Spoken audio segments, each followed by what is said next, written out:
From the Iowa Agribusiness Radio Network studios in Des Moines, this is Iowa Ag Matters. I'm Riley Smith.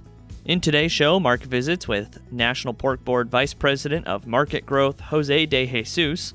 I have the latest U.S. export sales with Greg McBride of Allendale. And Dustin wraps up his conversation with U.S. Ag Secretary Brooke Rollins. Let's join in now with our hosts, Mark Magnuson and Dustin Huffman. Well, welcome into another edition of Iowa Ag Matters here on a Friday. Dustin Huffman here with you. Mark Magnuson here as well as we get going here. And big news to start the day. We've had reports and we're able to confirm that the Strait of Hormuz has opened up again for traffic in the Middle East, which is good news for countries around the world. However, President Trump says the naval blockade of Iran still holds, but getting traffic to go through without any kind of bottlenecking would be is going to be a big deal here. Hopefully, to get this done and get a peace deal put together, because that's one big step there in these negotiations. It's also interesting, isn't it, that sometimes the ag marketplace can kind of provide confirmation or at least similar thinking of what's going on around the world, because we've seen the ag markets here this morning, at least earlier to start the day, were a little bit on the downside, and that would make sense with the strait being opened up and having the movement of products and commodities through the strait, and that's kind of what we've seen so far here today. Yeah, there's definitely been some pressure on the markets most of the morning. Feeder cattle, the ones that really surprised me, and see if that goes on. At one point down $7.50. That's a big turn. I know the cattle on feed report is coming out later on today at around 2 p.m. And of course, they were expecting that to be more position squaring than we saw yesterday with the drop, but the pressure still on those cattle markets here today. Going to be interesting, of course.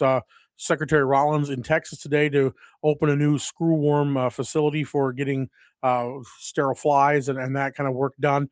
And so another one of those is going up, and it's, that's the news the cattle market doesn't want to hear, is that Mexico's border reopens to us here, but getting that screwworm eradicated is part of that. But of course, that's also something we just need to eradicate, whether that opens a border or not. Certainly, that is definitely the case, and I believe the existing facilities were at the site in Panama, and then there was one in Mexico, and then more Air Force Base in Texas. And so, yeah, trying to get those sterile fly facilities ramped up, it's, they are insects, so it makes sense. But when you hear the numbers that go into the amount of flies that are produced, it is one of those things that's kind of staggering just how high those numbers are, because it's millions of flies that are being put out there to try and calm this situation down. And for those who maybe haven't followed this day to day, how it works is the sterile flies then mate with the female flies, and the females only mate once in their life cycle. So if they mate with a sterile fly, obviously not going to lay any eggs that are viable then at that point. And then that helps to reduce the population of the screwworm fly. So that is the importance of the sterile fly facilities and continuing to get them online and operating at high capacity. Yeah, definitely going to be some good news there. And, a lot of stuff coming out of USDA. Also, just for people that want to know, today, if you have not filed for those bridge payments and applications, today is the last day to get that done as well. So make sure we get that. Also, Secretary Rollins announced, and I talked to her about off the air or off the record before we talked in our discussions. You'll hear a little later on that the seafood division of the USDA has been open for those seafood farmers, aquaculture farmers around the country. So some more regulations and help coming that way as well. And also the Secretary announcing yesterday on the Hill that we have had about a 42% reduction in our trade deficit for agriculture. And in fact, I'm going to be talking with Undersecretary of Trade for USDA coming up here a little later on after we get done with this program. So we'll have that confirmation for you coming up on Monday's edition of Iowa Ag Matters. But right now, let's kick it off with the markets. Mark Magnuson talking with Matt Bennett of AgMarket.net. Joined today by Matt Bennett of AgMarket.net. Matt, what's happening with the trade in the grains to close out the week? Yeah, we're starting out with a pretty easy tone. We're off here, which, the Strait of Hormuz is open supposedly, and the crude oil is down $10 as we speak. Interestingly, the dollar is also off. And so, equities are higher. There's a lot of money flow that's kind of moving around here this morning. And so we're back on the precious metals are screaming higher this morning. And so, unfortunately, we've got grains down 2 to 3 on the corn, and then beans down 10, and wheat down 10 to 11. Now, wheat's been trading a lot of weather here, but unfortunately, wheat country continues to miss out, while corn and soybean country in a lot of places just continues to get pounded. So it's going to be very interesting to kind of see how next week plays out, if cooler heads indeed are going to prevail as far as this Iran situation goes. And you mentioned that rainfall that's taking place across parts of the Corn Belt. Has that been widespread throughout the Corn Belt, or has it been localized, Matt? Yeah, I think there's a lot of guys in Iowa and Minnesota that have been sitting, northern Illinois. In my part of the world, you don't have to go too far north of us, and there hasn't been much done. So you get up around Bloomington up to the state line, and there really hasn't been much done. But our part of the world, we actually finished beans this week. We planted beans for corn. We were going to plant corn, but we were forecasted to get a big rain there on Wednesday night, and we did get a pretty good size rain, 0.7 to an inch, depending on where you're at. And we just didn't want to plant in front of that cold rain. So, but I would say there's a fair amount of people in my part of the world that have already planted all their beans and some of their corn. So, you're in a situation where it's kind of a haves and have-nots right now. Now, we've got more rain forecasted for the weekend, but if it's not too much, there'll be a lot of folks south of, Interstate 74 that, in my opinion, could be done in the next week as far as planting goes. And there might be guys between there, in Wisconsin, that don't do anything. So it'll be very interesting. It's a little early to have a weather discussion as far as late planting goes. But, if you're sitting here 1st of May with people still sitting and a wet forecast, you would still need to have a wet forecast because we all know this crop can go on the ground rather quickly. But if that was the case here in another 10 days, there's no doubt in my mind that the trade could get a little excited. Your local radio station brings you the local news you depend on. The Iowa Agribusiness Radio Network complements that with ag news, weather, and market updates tailored for Iowa's farmers. Together, we deliver the best of both worlds, local connection and industry expertise. It's all to keep you connected with the heartbeat of the heartland. The Iowa Agribusiness Radio Network, connecting rural Iowa with the news that matters to you.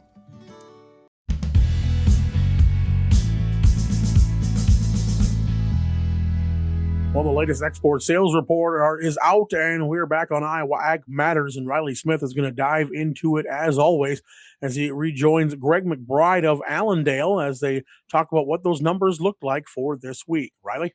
On the phone right now with Greg McBride of Allendale as we take a look at the weekly U.S. export sales report.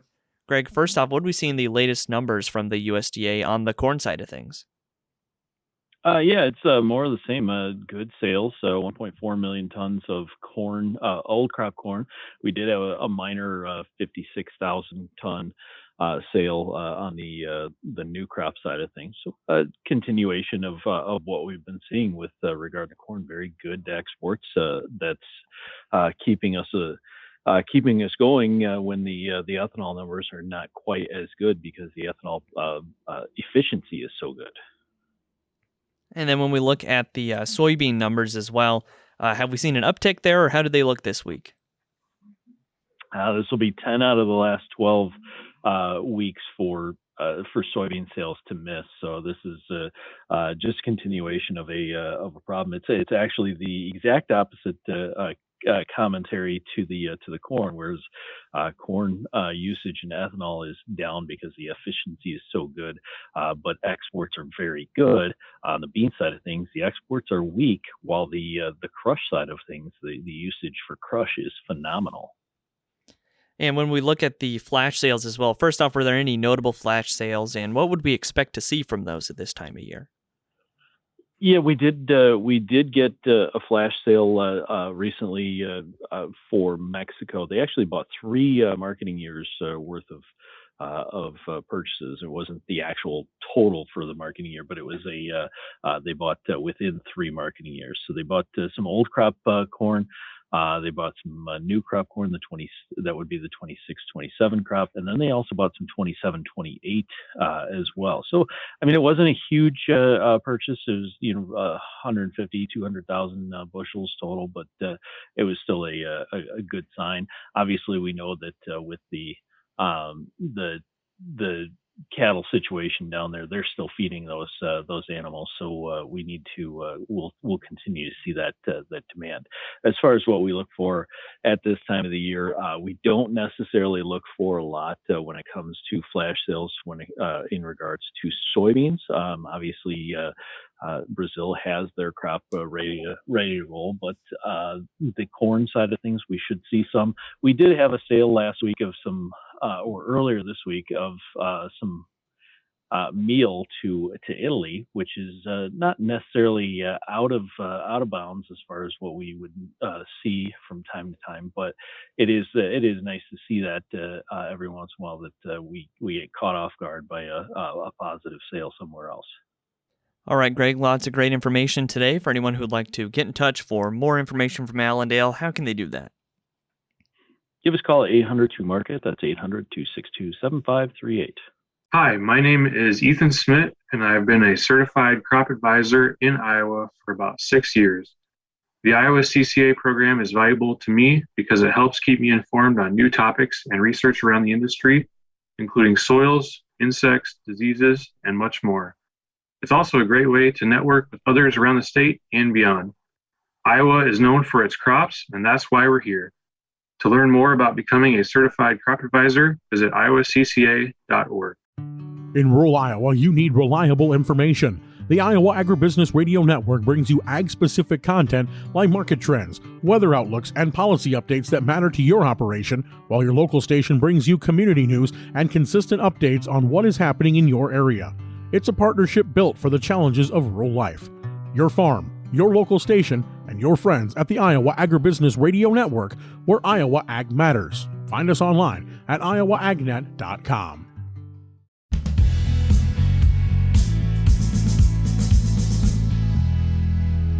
Time to run down those elevator prices now on Iowa Ag Matters. I'm Dustin Huffman. Taking a look at cash bids around the state, only a couple elevators making any kind of changes here today.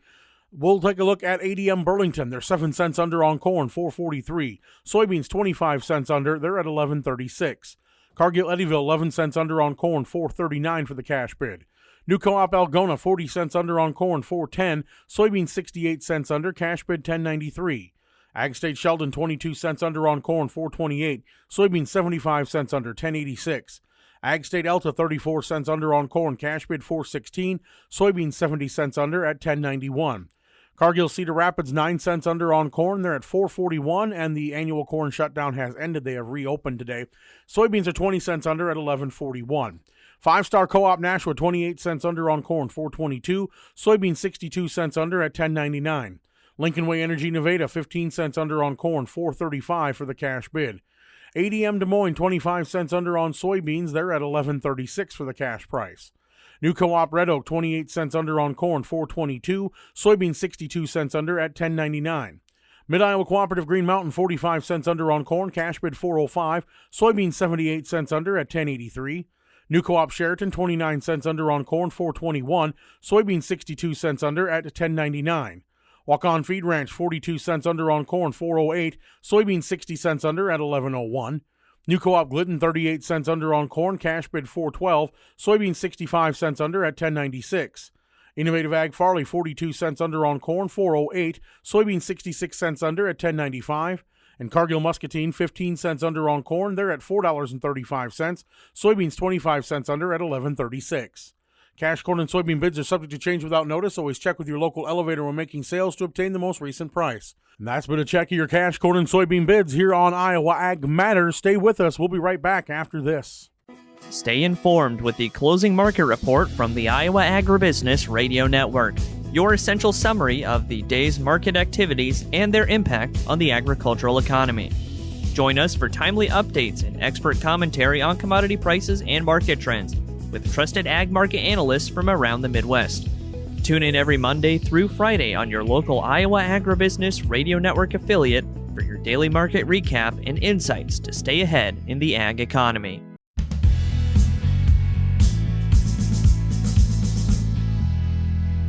You're listening to Iowa Ag Matters, and it is time now for Dustin Huffman to continue the conversation with USDA Secretary Brooke Rollins as they talk about all of the legislative issues that still are out there hanging in the balance and making sure that farmers get all the things that they need to be as successful as possible. Here's Dustin with more.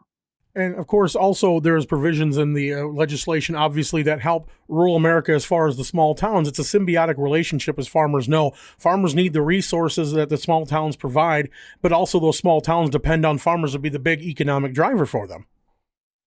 That's 100% right. And that's why the Rural Health Transformation Fund is so important. $50 billion to rebuild our hospitals in rural America in this bill. The $100 billion opportunity zones. The idea of an opportunity zone is you go into a blighted area and you make a very attractive incentive to bring investment into those blighted areas. That opportunity zone was passed in the first Trump term, has brought in so much prosperity, but more to the urban areas. But in the One Big Beautiful Bill, we actually put rural areas back at the top of that list. That's going to be huge as you bring in new money and new investment into some of these small towns. I grew up in a tiny town of 1,200 on the plains of Texas. I know you're from a small town, Dustin, in Minnesota. Like this is the heartbeat of America. And this president is hyper-focused. I might argue more than any president since Abraham Lincoln founded the Department of Agriculture in 1862 on the importance of our small towns, of rural America, and of our farmers and ranchers. And of course, as we're getting ready to plant, and we're a month past crop insurance deadline, but crop insurance obviously was a big part of that as far as reference prices and premiums and all of that. And that was a big win for farmers because that stuff, especially the reference prices, hadn't been updated in quite some time. More than a decade, no new farm bill in the last administration. Was the first thing I heard when I got named to this position. Brooke, we've got to get a farm bill. The more I looked into it, the more I realized that the typical farm bill is held hostage by the Democrats, by the left, because the food stamp, the SNAP program is in there. So that's why the farm bill hadn't passed. Farm bill itself is only 15% about the farmers, 85% about welfare programs. So instead, thanks to President Trump and the Republicans on the Hill, we put the vast majority of what we needed in the farm bill, the right reference prices being at the very top of the list, into that tax cut bill, the reconciliation bill, which didn't require 60 votes from the Senate, but required 51. And that's what has made all the difference. And to your point, why that's so important, just the increase in the reference prices alone this fall will put another $16 billion into the pockets of our farmers that rely on those reference prices. It's a significant increase, 10 to 20% for most of our row croppers especially. So that's good news on the horizon as well. And as we get ready to wrap up here today, Secretary, obviously, you said there's never a perfect bill and there's always some things that need to be worked on, but also the fact that we are still waiting on a farm bill. I mean, some of those things have obviously been addressed in the HR1, but how important is it for you to help kind of just drive Congress and get that message to them that this needs to get done? We've waited long enough. I mean, it's out of your hands, obviously, but how much pressure can you help put on that? Well, it is an excellent question, and I hope I can be very helpful. Maybe the most helpful I can be is continuing to advise President Trump what a priority it has to be. I mean, he's already Truth Socialed. He is on record saying, let's get a farm bill passed. And that's really encouraging to me to see him leaning in such a significant way. I don't think the Oval Office has ever had so many discussions about soybeans, E15, blueberries, seafood, screwworm. I mean, these ag issues are very front and center for him all day, every day. And I tell you, the year-round E15 is probably the very top of the list, at least on my priority list and what needs to happen on the Hill. That's going to be a game changer. We're making so much progress internationally with 18 new trade deals in 1 year, opening up these markets in new ways. But we also need to open up the domestic market here in America, and nothing will do that more than E15. So I'm going to keep pushing as hard as I possibly can. I know the president is all in, our administration is all in, and I think the future is very bright. Well, Secretary, I know you've got a very busy schedule, but we really appreciate you taking the time to visit with us and give us this update today. Oh, wonderful. Dustin, anytime. Can't wait to be back on with you. And I've already been to Iowa 3, maybe 4 times. I will likely be back in your backyard very soon. Well, I know you got to at least throw down the challenge one more time with the steer show with the governor, don't you? Exactly. I still can't believe I didn't win that thing. I got to come back and give it another shot. That's 100% right. All right. Well, Secretary, thank you so much. Hi, my name is Ethan Smith, and I've been a certified crop advisor in Iowa for about 6 years. The Iowa CCA program is valuable to me because it helps keep me informed on new topics and research around the industry, including soils, insects, diseases, and much more. It's also a great way to network with others around the state and beyond. Iowa is known for its crops, and that's why we're here. To learn more about becoming a certified crop advisor, visit iowacca.org. Well, we are in that pattern right now, Dustin, when it comes to the weather, where we're going to get a little bit of whiplash. We've got colder temperatures ahead for the weekend, but at least to start the day here on Friday, pretty warm in the morning, and it has continued as the mid-morning has continued into midday with the temperatures ramping up a little bit. What does that mean for our 4-inch soil temperatures that we're, of course, keeping an eye on right now? Well, with that humidity and the warmth to start, it's going to be looking pretty decent, which we're forecasting more highs in the upper 50s to low 60s today. Yesterday, we only realized basically low 50s to low 60s. It was quite a spread from what they were anticipating. But now you also have to remember, we're supposed to drop close to freezing here tonight after some storm showers come through and only get into the low 50s tomorrow. So it's going to be interesting to see how that plays out. But again, Mother Nature, she's, like you said, giving us whiplash. That's certainly the case, and it was interesting hearing from Matt Bennett here earlier this morning, talking about a lot of the farmers in Iowa have had to kind of put on the brakes when it comes to planting, but at the same time, if you're in the right spots where it hasn't been raining, for example, Matt said he was all done with the soybean planting, so it just kind of has to do with where you are on the map and where those showers pop up and maybe even stay a while. We'll have more Iowa Ag Matters in a moment. Your local radio station brings you the local news you depend on. The Iowa Agribusiness Radio Network complements that with ag news, weather, and market updates tailored for Iowa's farmers. Together, we deliver the best of both worlds, local connection and industry expertise. It's all to keep you connected with the heartbeat of the heartland. The Iowa Agribusiness Radio Network, connecting rural Iowa with the news that matters to you.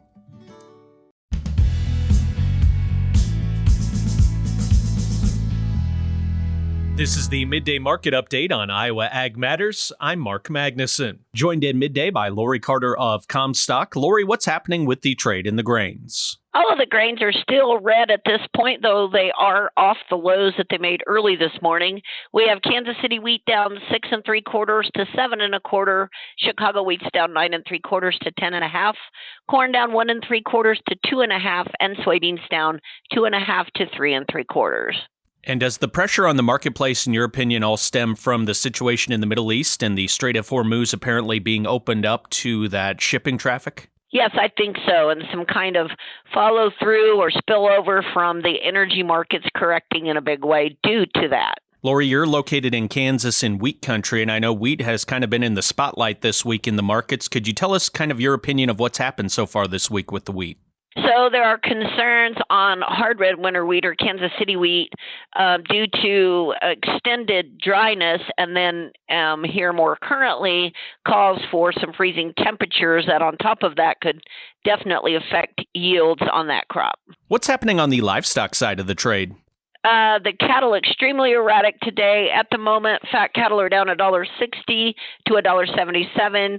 Feeder cattle down $4 to $6.45. Several of the feeder cattle contracts actually touching limit down and bouncing off of it this morning. And yesterday, when we saw the cattle turn to the downside, we were kind of speculating, did that have to do with just position squaring ahead of the cattle on feed report that's coming out today? Was there something more to it? Now, as that continues here today with further pressure on those markets, do you think there's something else at play? There may be, but so far I've been unable to find any specific new news that sold the market off really dramatically and quickly here this morning. And what's happening with the hog side of the markets? The hogs are also weak. They're down 70 to $1.05. So there's weakness, I guess, across the whole ag complex today. Lori, what's the best way for our listeners to get in touch for more marketing information? You can call me at 712-227-1171. Lori Carter of Comstock, my guest here today. Thanks so much for the time. Always appreciate it, and have a great rest of your day. Thank you. You too. Start your trading day the right way with Market Matters, the Iowa Agribusiness Radio Network's first look at the grain markets. Every morning, we bring you the numbers from the overnight session, plus a quick snapshot of the macroeconomy and what's driving market moves. Need to know what's coming next? Market Matters gives you a daily preview of market-moving news and reports so you're ready for the trading day ahead. And don't miss our daily livestock market outlook. Get the analyst predictions before the markets open. Get the edge you need. Tune into Market Matters every weekday morning, only on the Iowa Agribusiness Radio Network. May corn down 2 cents at 446.5. December corn down 2.5 at 474 1/4. May soybeans down 2 1/4 at 1161.5. November soybeans down 3.5 at 1152.5. May soybean meal down 80 cents at 331.90. May soybean oil down $1.42 at 67.91. Chicago wheat down 9 3/4 at 588 3/4. Minneapolis wheat down 4 cents at 649. Kansas City hard red wheat down 6 3/4 at 636. On the Merc, June live cattle down $1.95 at 245.68. May feeder cattle down 5.78 at 361.33. May lean hogs down 78 cents at 93.28. That was a check of the midday markets on Iowa Ag Matters. I'm Mark Magnuson.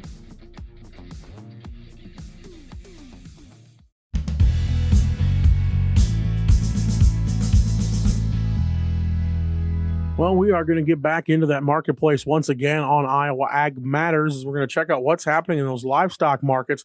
Feeder cattle have been taking it on the chin here today. Of course, Matt Bennett talked with Mark Magnuson about what was going on there as we started the day.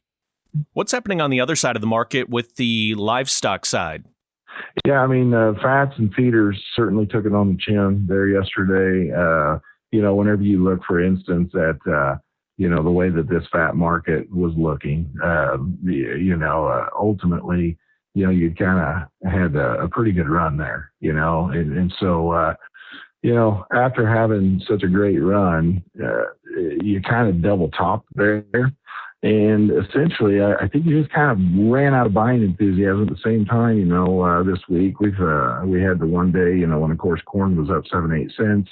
And I think that kind of halted that upward momentum. And then yesterday, some selling came in. So for now, I've got to think that the excitement might be over for the most part. Now, when you look at the cash market, Mark, I've heard guys, selling fats at, $250, $260 a pound in my part of the world, which is something to say, because it's not really cattle country, but there's no doubt that the cash market is still just on fire. And so it'll be interesting to see. Coming into grilling season, so you wouldn't think that demand's going to back off a whole lot.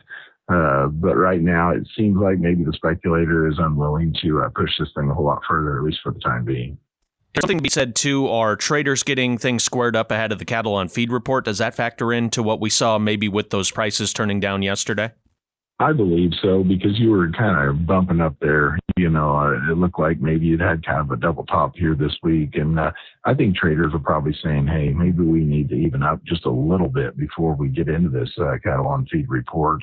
For the most part, we know that it's overall going to look friendly. But, as far as specific numbers on versus what the trade's expecting, I mean, no one ever really knows how that thing's going to come out. So I do think you make a valid point there that there's probably some position evening going on. Matt Bennett, agmarket.net. Head to agmarket.net for all of the marketing information and resources that you can find there. Matt, thanks so much for the time. Really appreciate it, and have a great weekend.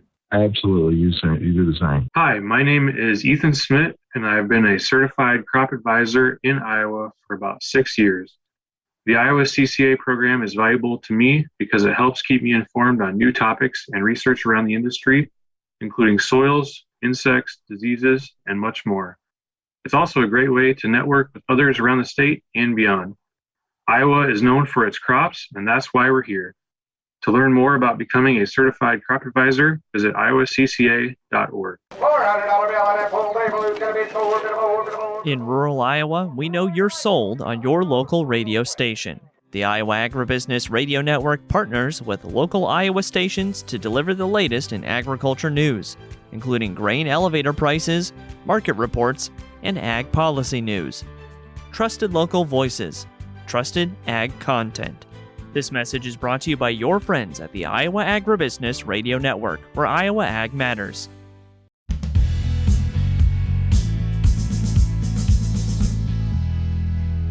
Well, we're back on the Iowa Agribusiness Radio Network, and we're talking about some more efforts being done to help market pork to the next generation of consumers and even some of our Hispanic consumers as well. Mark Magnuson has more. Mark Magnuson for the Iowa Agribusiness Radio Network, and I'm joined today by Jose De Jesus, the National Pork Board's Vice President of Market Growth. And today we're going to learn more about the Mexican-American consumer and a new campaign from the National Pork Board, which is called Explora Todo El Gusto del Pork. It's a nationwide consumer brand campaign designed to drive long-term demand by engaging Hispanic, Gen Z, and millennial consumers. And Jose, could you first of all tell us, please, about this campaign? Because we know right now, as you walk through the grocery store, protein is a major focus. We've seen those changes in the dietary guidelines. We have seen, protein become part of high protein diets. And so right now, it's really top of mind for people. Could you tell us, please, about this new campaign and consumers' preferences towards protein and specifically pork? Yeah, you bet, Mark. Thanks for having me. So, consumers are, first of all, protein is having a moment. That's a fact. And pork is in the middle of that. So consumers are looking for flavor, convenience, balance, versatility, and pork delivers in all of those. I like to think about this as, pork is a protein that has it all. And so when you think about the younger consumer, which is a part of this campaign rollout in the Hispanic market, they're looking for cultural foods, and no other protein is more cultural and authentic than pork. You think about Asian cuisine or Hispanic cuisine, whether it's al pastor, carnitas, it's pork is right in the middle of that. So it is having a moment. It's driven, a lot of it driven by flavor, but also what the consumer preference. They're looking for balance. They're looking for convenience in terms of, what I need right now is a quick meal that would satisfy my cravings, but also something that I can put together that's versatile enough to be able to make it at home. Consumers don't have a lot of time when you think about it to prepare this elaborate dishes. So it has to be something that tastes good, that's quick, that can feed their families. And I think pork is positioned to deliver on that. And something, Jose, that I didn't really realize until I read some of the research from National Pork Board, talked with some of the board members and people that work for the National Pork Board, is just the fact that younger people maybe in the past had been a little bit intimidated about cooking with pork. And it wasn't necessarily anything that was, their fault. They just didn't realize that, like you said, there are so many things that pork can help to complement on the plate. Has that been found in your research, and I guess just in meeting with people, that was maybe kind of a misconception of the past? Well, there's always been misconception. I think part of it is, people still struggle how to cook the product, right? And so we always recommend that 145 with a 3-minute rest for those whole muscle cuts. But I think people, when you think about in this specific case that we're really targeting the Hispanic consumer, the campaign, it's Explora Todo El Gusto del Pork, which is all about exploration, right? Our challenge is not necessarily to get Hispanics to try the product. They already love the product, right? We already index in consumption. It's very relevant in the community, but really it's about how you go deeper into the portfolio, right? So giving them ideas and all the things that you can do with the product, whether it's using an air fryer to cook something that's quick and tasty, whether it's taking one of those very authentic recipes from your grandma or your grandpa. How do you take that and recreate that without losing the essence and the tradition and cook it really quickly, right?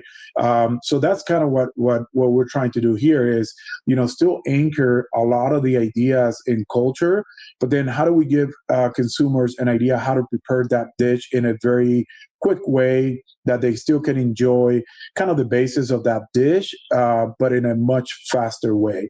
So that's a big part of our strategy as we roll this out. He is Jose De Jesus, National Pork Board's Vice President of Market Growth. Jose, thanks so much for the time here today. Really appreciate it, and have a great rest of your week. Thank you, Mark. You as well. Hi, my name is Ethan Smith, and I've been a certified crop advisor in Iowa for about 6 years. The Iowa CCA program is valuable to me because it helps keep me informed on new topics and research around the industry, including soils, insects, diseases, and much more. It's also a great way to network with others around the state and beyond. Iowa is known for its crops, and that's why we're here. To learn more about becoming a certified crop advisor, visit iowacca.org. You've been listening to another edition of Iowa Ag Matters as we wrap up the week here on Friday. Thanks for joining us. Thank you as well to Riley and to Dustin. And a reminder, this weekend, as we have every weekend for you, Weekend Ag Matters. If you want to find that program, you can listen to it on our website by heading to the podcast tab at iowaagnet.com. That's where you will find this weekend's episode and all of our past episodes of Weekend Ag Matters. Thanks for tuning in to another edition of Iowa Ag Matters. We'll be back next week. You're listening to the Iowa Agribusiness Radio Network.